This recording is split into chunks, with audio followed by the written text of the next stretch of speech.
BJP party సంబంధించి మాల కొండయ్య గారు ఉన్నారు. ఎస్ కొండయ్య గారు చెప్పండి, పూర్తిగా బీజేపీ పైన కొంతవరకు అంటే జగన్మోహన్ రెడ్డి చెప్తే టికెట్ ఇవ్వలేదని రఘురామకృష్ణరాజు కొన్ని వ్యాఖ్యలు చేశారు. నిజంగా అధిష్టానం సోము వీరాజ్తో అలాంటి ఏమైనా ఒకవేళ లాలూచి చేపిస్తే కనుక ఒప్పుకొని నిజంగా రఘురామకృష్ణరాజుకి టికెట్ రాకుండా చేసిన దాంట్లో బీజేపీ ఉందనుకుంటున్నారా? బీజేపీ నేతగా మీరు ఏం చెప్తారు?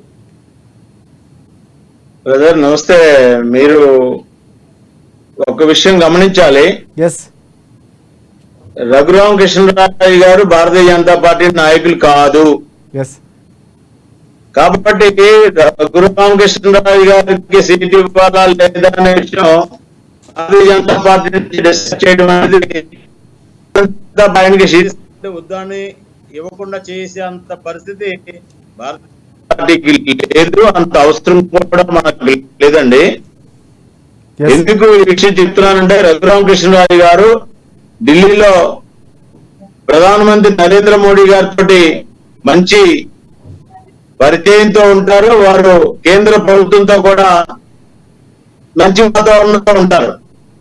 అయితే వారు ఎంపీగా నెగ్గిన తర్వాత వైసీపీ ప్రభుత్వం వారికి ఉన్నటువంటి ఇబ్బందులు ఏవైతే ఉన్నాయో దాని దృష్ట్యా వారు పడినటువంటి ఇబ్బందుల ద్వారా వైసీపీని టార్గెట్ చేస్తూ వచ్చారు.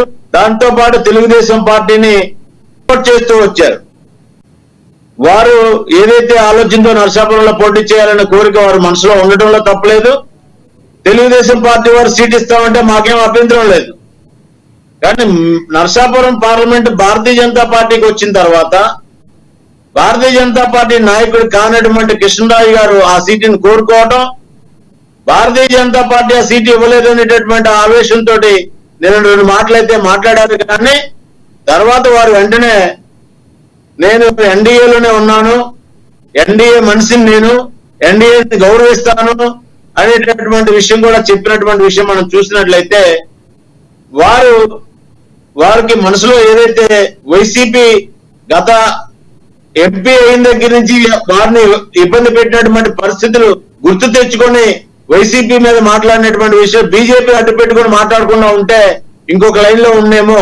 కానీ మధ్యలో బీజేపీ అడ్డు పెట్టుకుని మాట్లాడడం అనేది పెట్టారనేది